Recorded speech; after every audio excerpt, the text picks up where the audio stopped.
All right, Dave Furbeck, thank you for taking the time and being on the show with me here on the Intentional Agribusiness Leader podcast. Thanks, Mark. Yeah, so to talk to us a little bit, what does it mean to you to be intentional? It's a great question, and when as I was thinking about that, what's it mean to be intentional?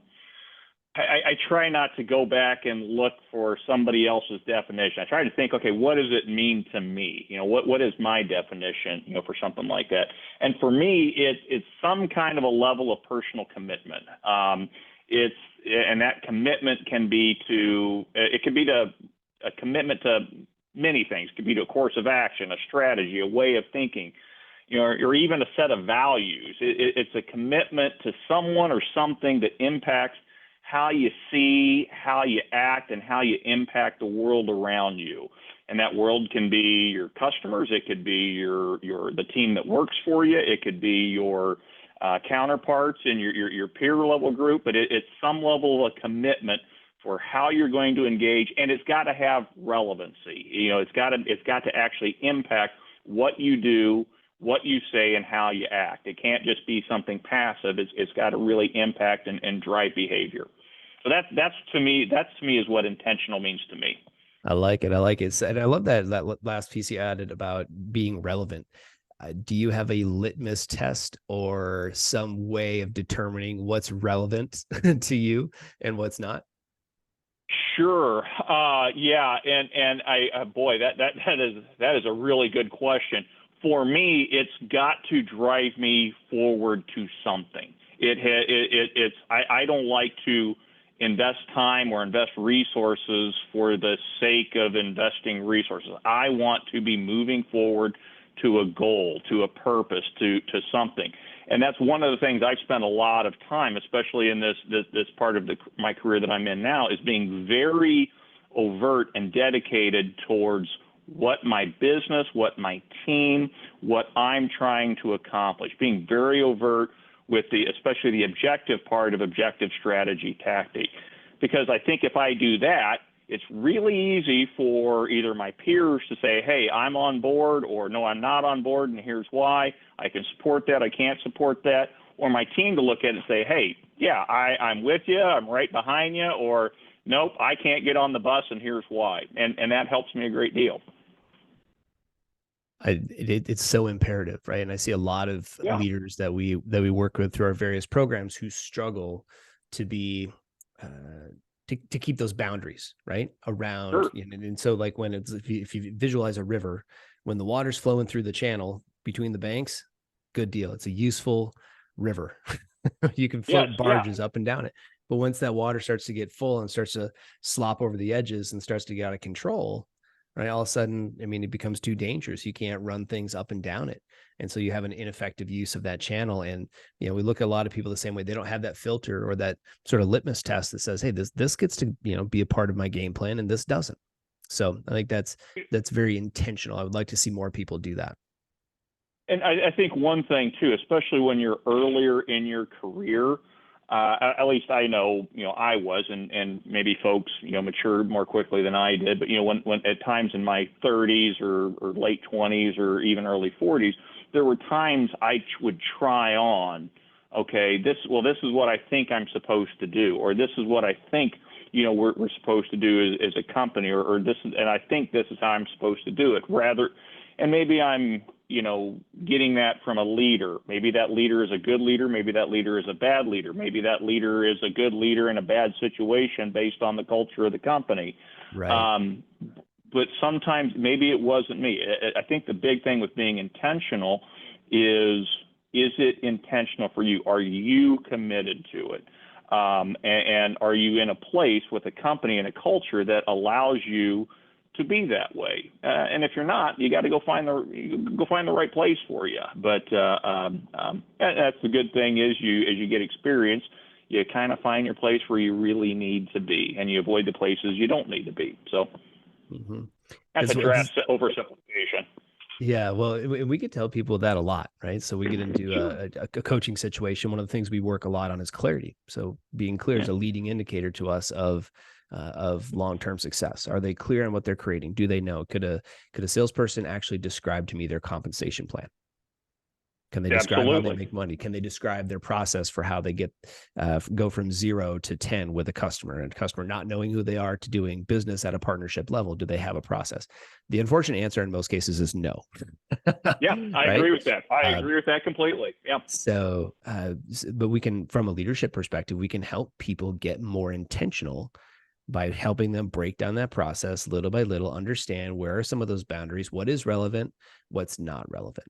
And in our work, when we're running classrooms, we have a saying that in our culture that says it either pushes learning forward or it doesn't. Right? It either pushes learning forward or it doesn't. So if it's not pushing learning forward, then it's just a distraction. We have to get rid of it. We work really hard to eradicate those distractions from our classrooms. So absolutely. Talk to me a little bit about what you guys are doing over there in your business today to attract, retain talent. This is the big conversation across the broad scope of the agriculture industry right now. Everybody's struggling to find people.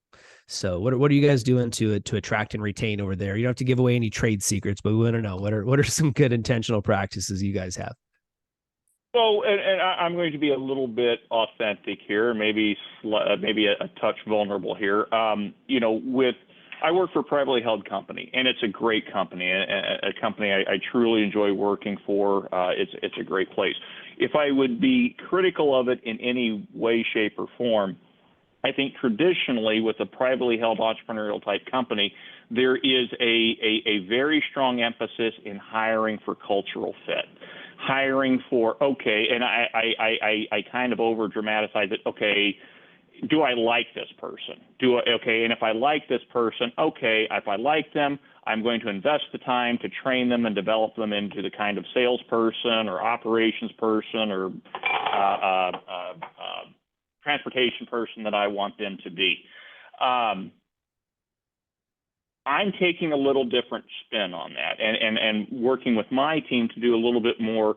We're moving from that entrepreneurial to more of a process. We're a bigger company now, a more successful company than what we need to be.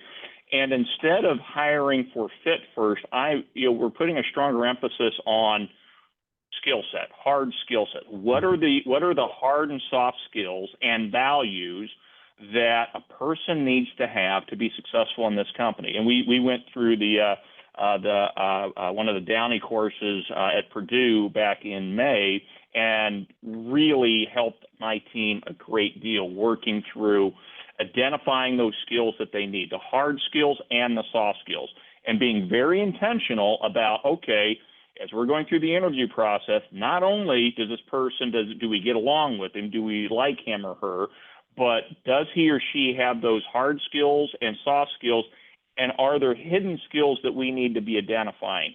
We've got a pretty good list of the hard skills, agronomy, business skills, selling skills, even relationship development skills. But there are other things for a salesperson. What do we feel about their sense of drive? What do we feel about their sense of accountability?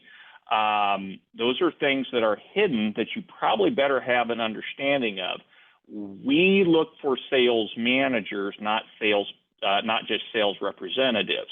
If you're looking for that, you've got to have management skills, accountability, and drive. Drive is a bit sort of an intuitive conversation. To me, I don't think I can scare someone into being driven, but I can't necessarily teach it. Either they have it or they don't. Accountability can be taught. And that is something that I look for. Do they have accountability and do they have drive? Because they're not the same thing. And am I willing to work with someone who has accountability but not drive, or drive but not accountability? And can I work with that and manage that? So that is one of the things that we're looking. And so that's when it comes to recruiting talent. The other thing is in agriculture, there's a long history of, who do you promote? Well, I'll take my best salesperson and I'll promote them into a management role. Best salesman and sales management and sales are two different skill sets. Right. And really working through being very overt with our salespeople to say, guys, here's the skill sets that we're looking and we're evaluating you on. And really communicating to people, not only so they can prepare themselves for the next role, but also so they can say, hey, if I want to be successful in sales here over the long run, here's the things that I need to be able to do.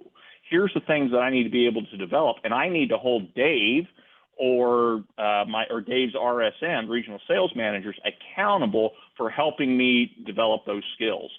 If I don't think someone's got the business skills that I think they need to have, then it's my job to help them improve. And if I don't do that, I'm failing. So, and that's one of the things that, we want to sit there and teach our salespeople what they can hold us accountable for. Instead of Dave sitting there complaining at the business plan every year, well, you didn't look at this, you didn't look at that. I'd like for those guys to say, hey, I need to develop the skill set, Dave. How are you going to help me to develop this? And that is something very intentional that we're working through over the course of the next year. So did that answer your question, Mark? Yeah, and there's a lot to unpack there, so we got to go back through some of this, Dave. Sure, okay. Because I'm thinking about somebody's driving down the road right now, listening to this recording, right? And you just said there's a lot of gold nuggets in what you just shared. So I want to make sure that we can put those into a package that people can pack them up and take them home. So, sure. The first thing you mentioned was, looking at hard skills at the stage of the business that your business is at right now. So from that, I would start to deduce, are there different ways I would think about going about that, given the life stage of my business? Are there, like, as an example, is there maybe a different business stage where I would say, hey, let's look for culture fit first, because we want somebody that's going to be a part of our team and do whatever it takes, versus, hey, we're looking to find that extra 2 to 4 or 5% growth this year. We need somebody with the skill set to go get it. Is that how you approach that? I'm curious, just what's the mindset on that?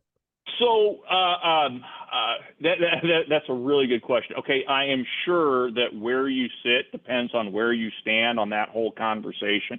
I'm sure that, a company that is in entrepreneurial mode that may be, okay, we've got to sink or swim. We are in a race to get to that survival plateau as fast as we can.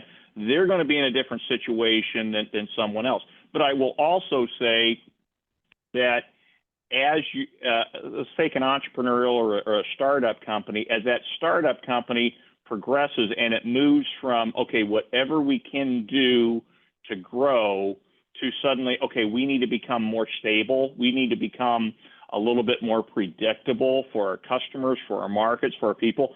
That's going to change the people you need in that organization to some degree. And I think there's a reason why entrepreneurs at some point say, okay, I've taken this business as far as I can go. It's time to turn this over to someone else. I think that is a natural sort of progression that a business will go through. So I hadn't really thought about it in that terms, but as you say it, yeah, there is something there, and how you manage it. I think for me, I would look at it and say, okay, it would be a very strong critical thinking skill exercise to walk through and be very honest with yourself. Where is my company right now, and where are we trying to get to? And I think hopefully someone is looking at saying, okay, I want, we were at 3% growth for the last 5 years, and I want 25% growth. Okay, you're going to have to make some changes. And I think that's just sort of that natural progression that a good critical thinker is going to have to look at their business and work through that. I think someone who maybe, is more emotional, then maybe it's less about the critical thinking. They're just going to have a level of uncomfort. This doesn't feel right to me. And hopefully they're surrounding themselves with some good people that can give them some advice and help them work through some stuff like that. Yeah. Did I answer your question there? Well, yeah, I think every business leader and every business has to go through those calculations, and you get the best advice you can. You listen to conversations like this, and then make the best decision you can going forward.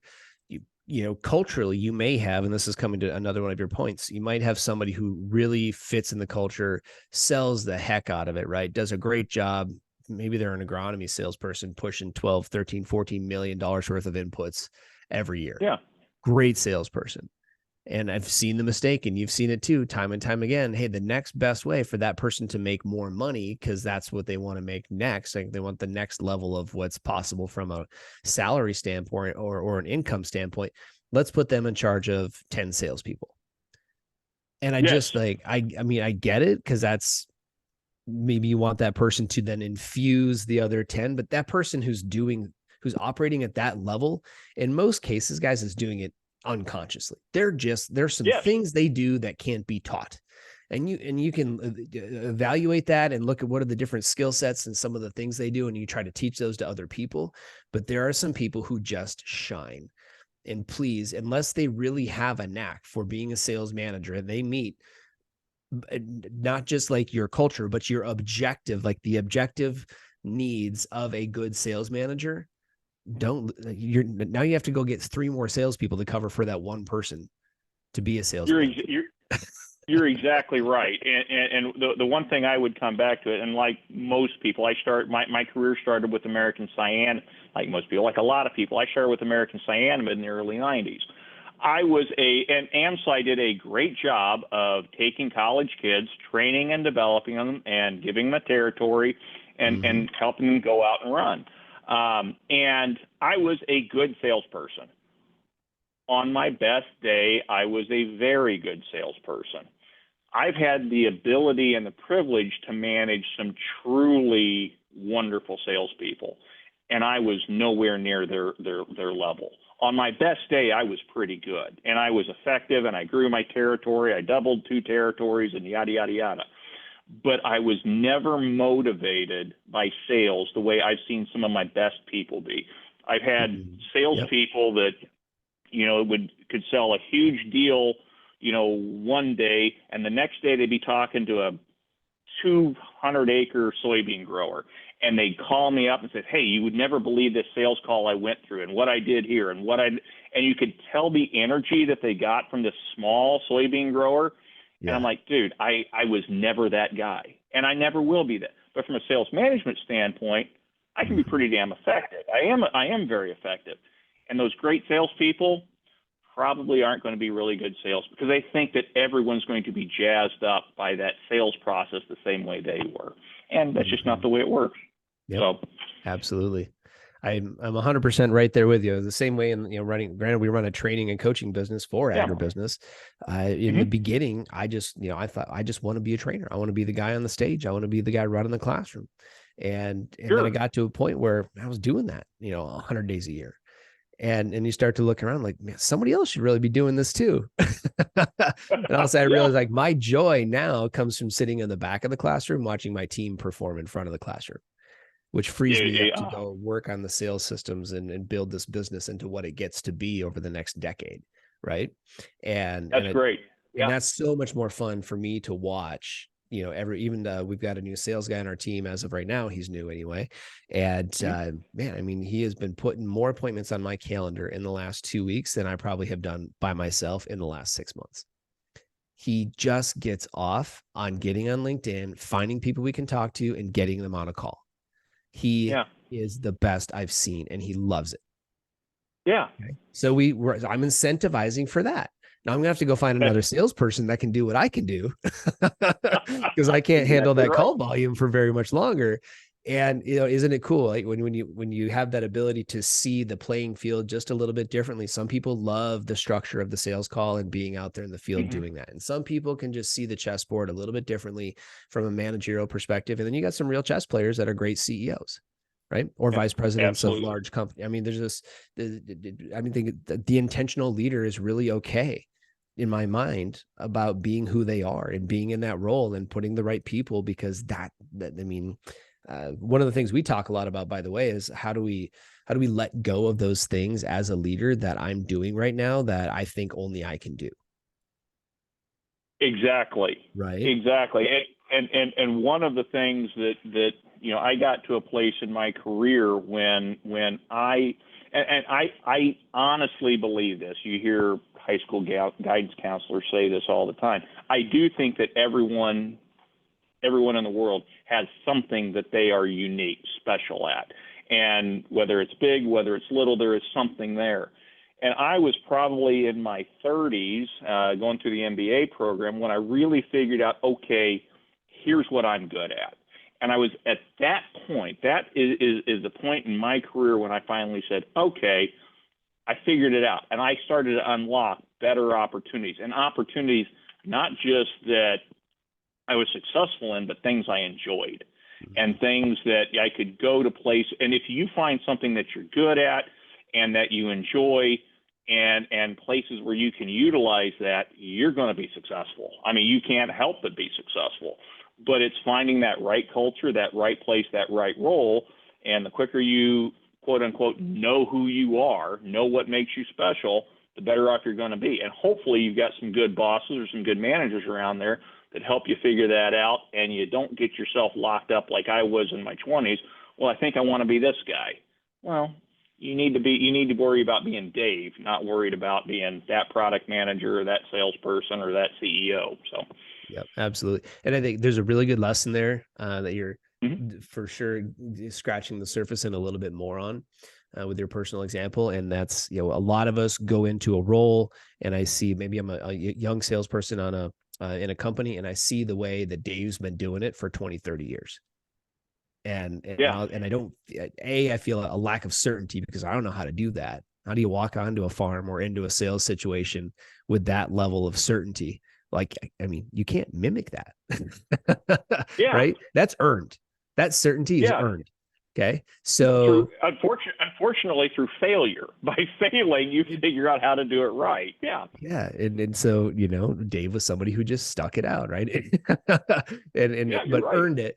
But two, we try to copy, right? We try to copy and I try to do it how they do it.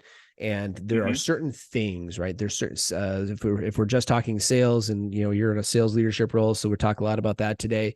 Yes, sales process. There are certain things about just good, solid sales process. And when you follow this process and ask these questions, right, in this order every time, like, you get a pretty consistent result.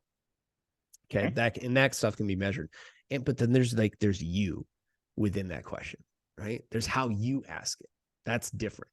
And that's what earns you business over your competition, or maybe even over another person from the same company, because just something about you and the way that you start to engage with that. So anyway, I want people to understand that. I want more leaders to understand that. Like, how do you help your people stop trying to copy something they can never be, and figure out how they get to do that for them?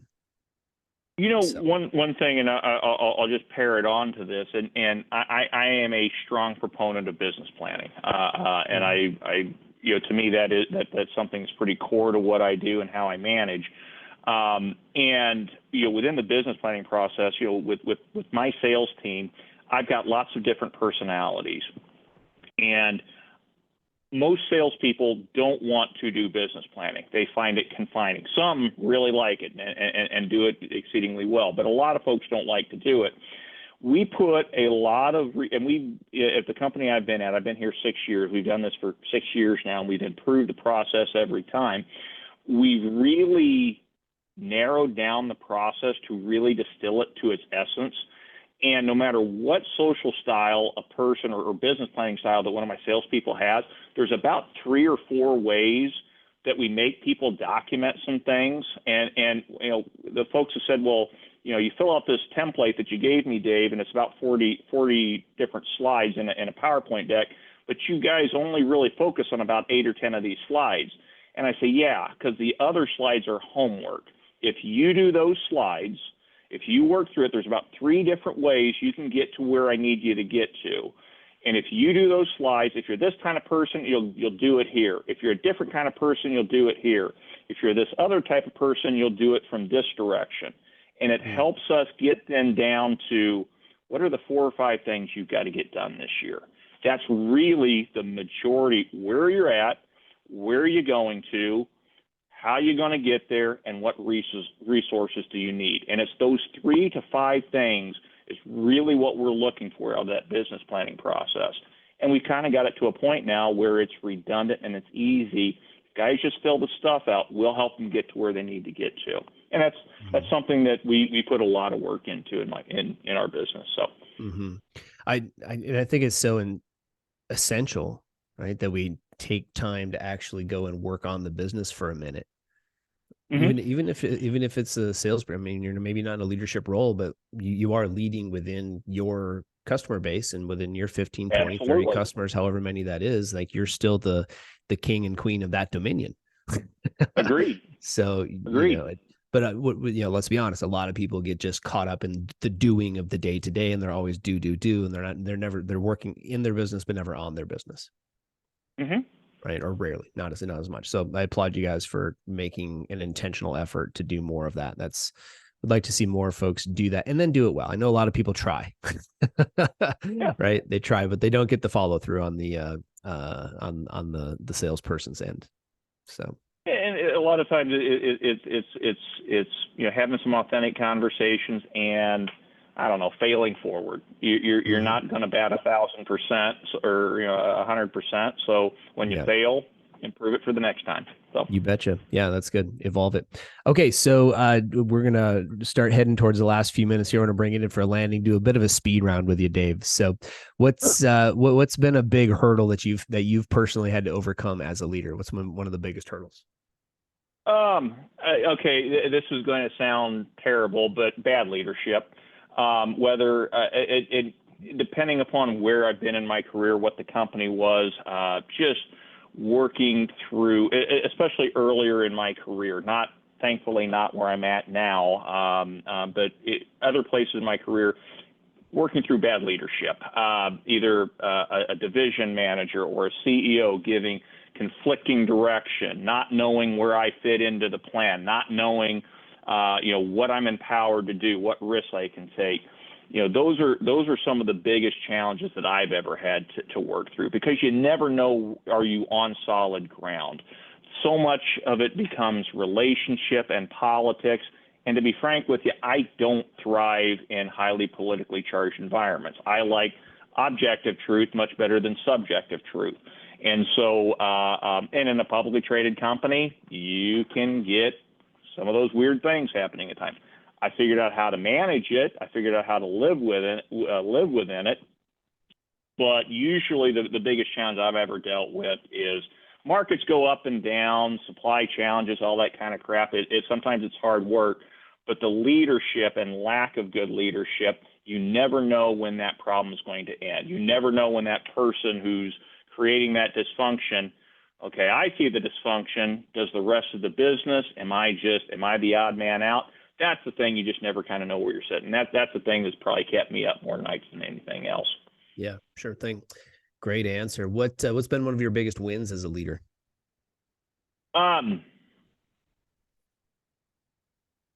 think every good sales manager loves putting up good results, whether it's revenue, whether it's profitability, whether it's one thing I really love are things that are harder. We've landed some really big what I call marketing projects, which are complicated, they're hard, they're sticky, there's a lot of emotion to them, but you get through them and you land them and you feel good, and really managing some of these politically charged projects, those are some really big wins. I like those. But the biggest thing is people, you know, when you finally develop your management skills to a point where, okay, I can have a conversation with a 25-year-old or a 27-year-old and help them become more than what they were. And you see that growth in a person. To see a young woman become a leader when she was maybe quiet and retiring, to see a salesman who didn't think he could be successful become successful, maybe not from your efforts, but because you empowered someone else to work with them. That's big, and seeing your people grow and develop is a big thing. I'm getting better with it, but it's so much fun. And from a selfish standpoint, if you develop your team more effectively, you're going to be more successful. So I try to invest as much as I can in that team. You bet. Yeah, that's great. What have you done? We talked a little bit about this off the call before we hit record today. Mm-hmm. What are you doing to keep your energy up? What are you doing to protect the body and take care of it at your stage of the game? Sure, and that's a really good question. I've gone through. I'm 52, 53 now, and you start getting a couple health challenges and things like that. My body is wired to be a night owl. I'd love to sit there and, stay up till 3 a.m. and whether it's work or play or whatever. I can't do that anymore, not and work at the same level with my team. I've had a couple of health shocks, or a health scare or two. And so from my standpoint, it's being very intentional. I've got to have rest. I've got to have sleep, and making sure I've got a plan for how I'm going to manage that, how I'm going to work through it. I am a lot more dedicated of tracking my sleep. Am I getting enough sleep than I ever thought I would be maybe 2 or 3 years ago. The other thing too with that, I tend to be a pretty expressive person. I'm either an expressive introvert or an introverted expressive. I don't know what you call with it. How I end my day, the people I end my day with, making sure if I'm going to have some hard conversations in the middle of the day, making sure I'm going to talk to some people over the weekend or at night that recharge and build some personal satisfaction with me. And so being really kind of intentional about who I surround myself with. That's a really good pro tip right there. I mean, really, really being attentive to who you surround yourself with. That's really important. My wife scared me into sleeping more, and I'm about 10 years behind you. I'm 42. And I'm kind of like, I'm one of these, I trained myself over the years, right? You can go hard all day, go to bed about 11, get up at 5:30, right? Tough it out, get some coffee, get a workout in, whatever, you're fine. And you figure out how to get through the day. So that, whatever, 6 hours of sleep. And she said, and whatever, she showed me the statistics, but she's like, did you know that any man who gets less than 7 hours of sleep per night has the testosterone of a man 10 years older than him? Sure. Yeah. And so then I said, well, shoot, and no offense, Dave, but I'm like, I don't want any 52-year-old testosterone running through my 42-year-old body. Like, so I hear you.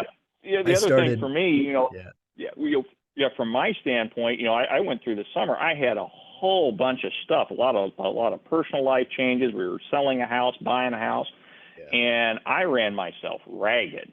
And the insomnia was driving, because I was always sitting there thinking, okay, on this date I've got to have the house sold. On this date I got to move.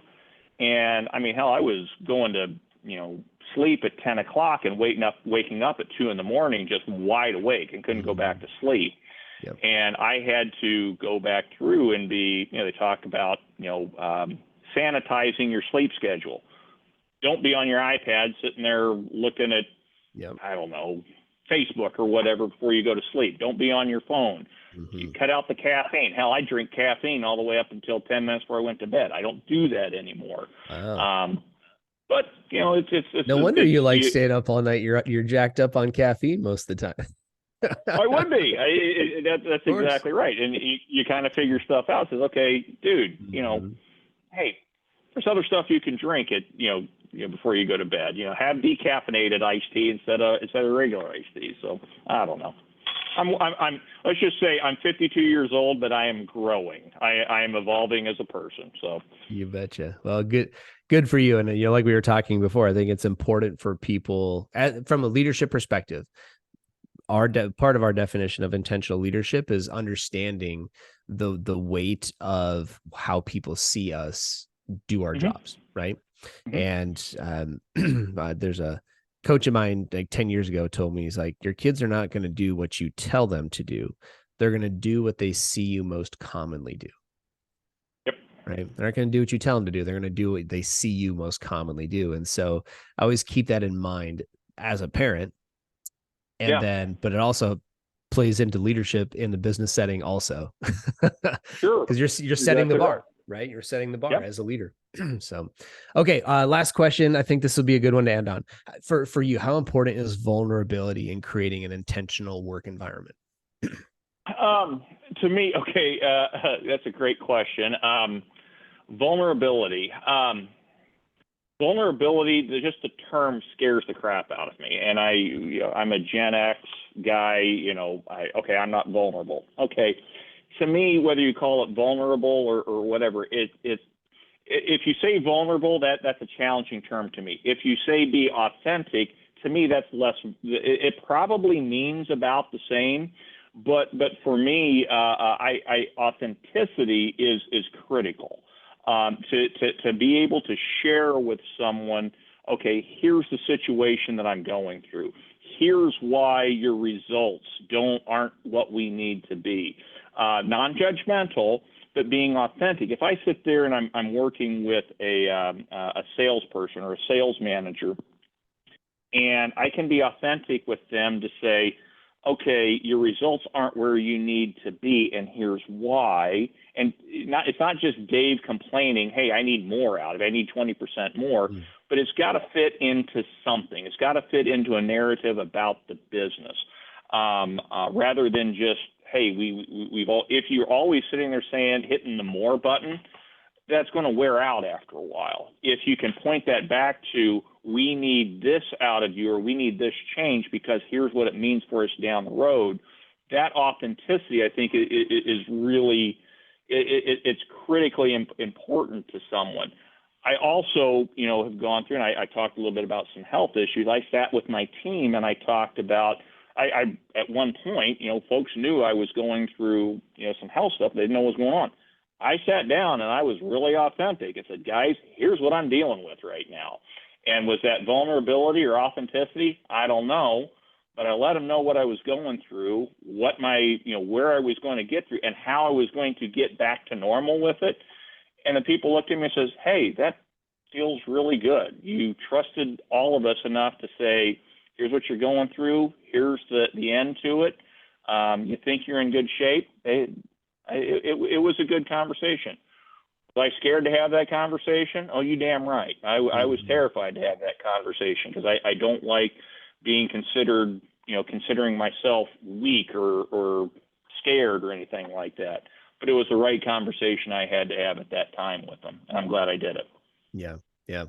Well, there's really two answers in that, and both are fantastic. So, we talk about the authenticity piece first, right? And so, because that when we're talking about the hey, here's whatever, this is the state of the business, this is what we need out of you, or this is the stage of the business, and this is what we need out of you.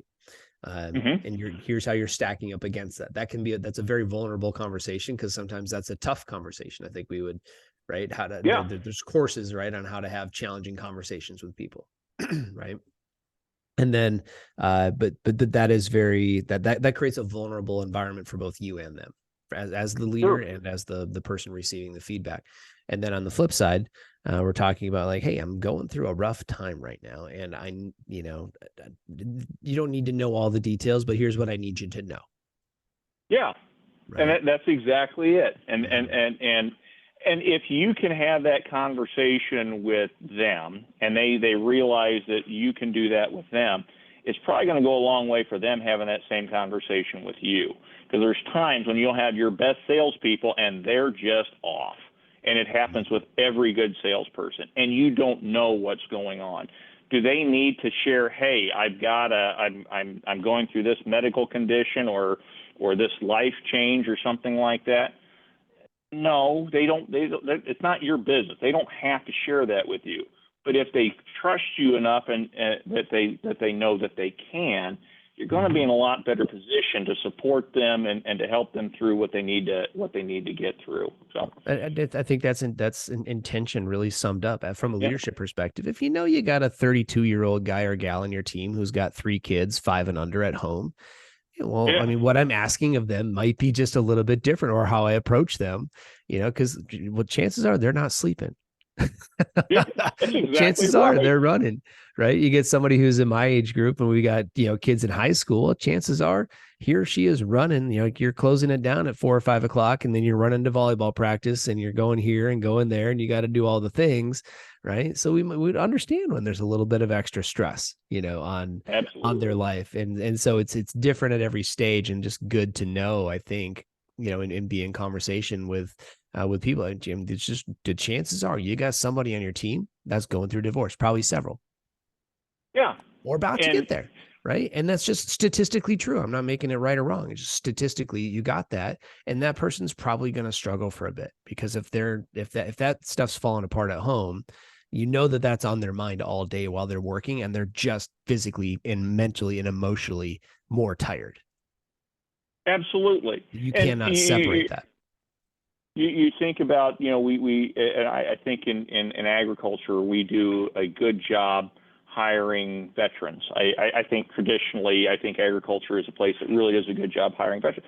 Sometimes, folks like that have challenges, especially if they're a combat veteran, they may have challenges with, dealing with some of those things. If you got that type of vulnerability, whether it's that or whether it's someone going through a life change, that they can have some kind of a conversation. Just like I sat there and said to you, I don't like the term vulnerable, but I will be authentic with you. Okay, however you want to skin that cat, I'm basically saying the same damn thing. Mm-hmm. If you're that type of leader and say, hey, Dave, this is what I'm going through, great, thank you. How can we manage through that instead of another thing that you have to manage on your back? If they're a good person, if they're the right person, you want to help them through, that challenge that they're going through. Still got to have the same level of accountability, but how you do that, there's flexibility, and we're all trying to be better. And by the time we get it all figured out, well, hell, our career will be done. We'll be retired, and we'll be on to the next thing. So, sure. Sounds good.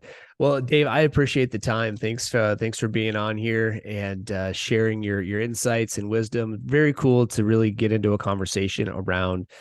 We talked about a lot of things, but it kind of all centered on the common thread of sales leadership and sales management, and how do you be intentional with that. So, thanks for your time. Enjoyed it a great deal. Thanks, Mark.